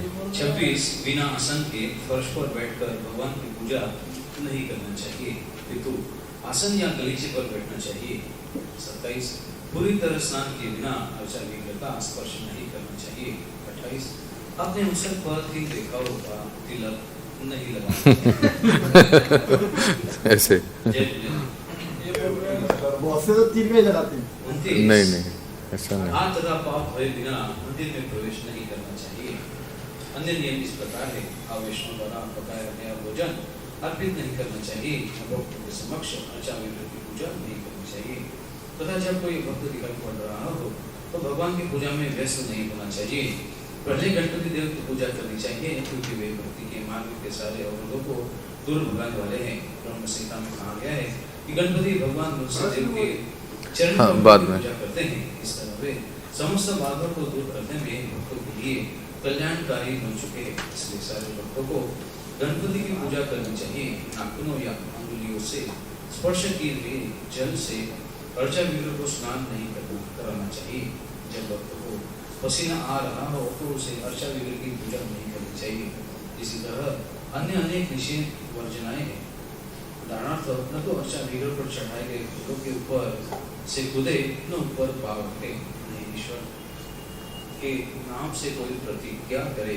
ये विविध प्रकार के अपराध भक्ति साधना के विषय में है और मनुष्य को चाहिए कि इनसे बचने के लिए सचेत रहे। हरे कृष्ण। ये सारा अपराध वराह पुराण में दिया गया है। तो आपसे छोटू प्रश्न है करके वो चले जाते हो आप।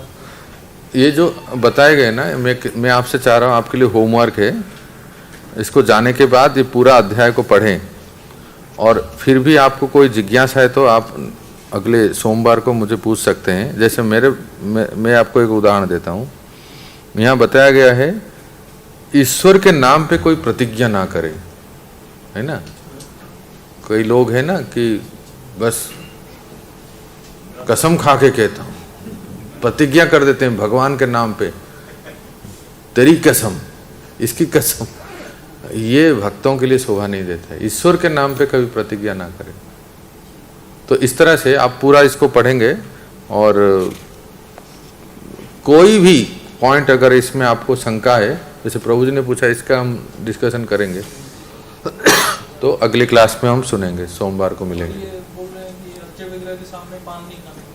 हाँ, हम तो वैसे भी वैसे ही पान नहीं खाते हैं। फिर ये इस कौन की बुक्स में क्यों लिखा है? नहीं